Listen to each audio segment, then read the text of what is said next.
بھائی مشتاق صاحب پوچھتے ہیں کہ میری بیوی کا بچہ ہوا ہے تو وہ ہاسپٹل میں ہے، تو یہ حالت نفاس ہے، نفاس کے دن اب چلیں گے 40 دن، اور اسی طرح مفتی صاحب حالت حیض کے ایام میں یا بیماری کے دوسرے ایام کے اندر کیا میں اپنی سالی سے ہم بستری کر سکتا ہوں؟ بھائی مشتاق صاحب، چونکہ آپ یورپ میں رہتے ہیں تو یورپ کنٹریز میں آپ نے دیکھا ہوگا،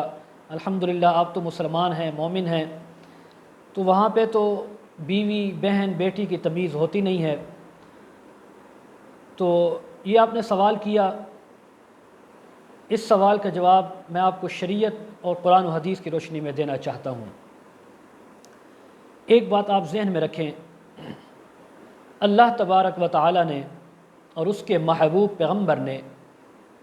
اس عورت سے جماع اور ہم بستری کرنے کی اجازت دی ہے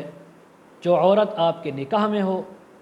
جو عورت حالت حیض حالت نفاس سے بالکل پاک ہو۔ اب آپ کو بات سمجھ آ گئی ہو، اس کا مطلب یہ ہے کہ صرف اور صرف بیوی سے جماع کر سکتے ہیں۔ اب رہا سالی سے، لوگ کہتے ہیں کہ سالی آدھی گھر والی ہوتی ہے، آدھی گھر کی مالکن ہوتی ہے، تو جب بیوی سے ہر حال میں آدمی جماع کر سکتا ہے تو ان ایام کے اندر سالی سے بھی اجازت ہونی چاہیے۔ لا حول ولا قوت الا باللہ۔ اب سوال کرنے والا یہ جو اس قسم کے سوال کرتے ہیں کہ بیوی آدھی گھر والی تو اس لیے اسے بھی مخصوص ایام میں مجبوری کی حالت میں جماع کی اجازت ہو، ایک بات ذہن میں رکھیں، جو آپ کے نکاح میں نہیں ہے وہ آپ کے لیے غیر محرم ہے۔ جو آپ کے نکاح میں نہیں آ سکتی، یعنی وہ رشتے جو آپ کے نکاح میں نہیں آ سکتے وہ آپ کے لیے محرم ہیں، اور وہ رشتے جو آپ کے نکاح میں آ سکتے ہیں لیکن ابھی نکاح میں نہیں ہیں وہ آپ کے لیے غیر محرم ہیں۔ تو غیر محرم جیسے آپ کی انجان ایک عورت ہے وہ آپ کے لیے غیر محرم ہے، اسی طرح آپ کی سالی بھی آپ کے لیے غیر محرم ہے۔ جیسے ان سے آپ ایسا کام کریں گے تو وہ زنا ہوگا، اسی طرح سالی سے بھی کریں گے تو یہ بھی زنا ہوگا۔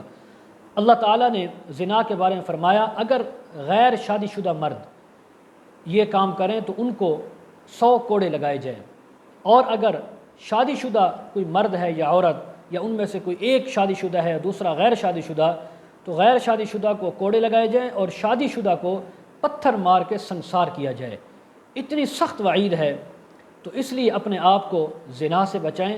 زنا بڑی ایسا قرض ہوتا ہے،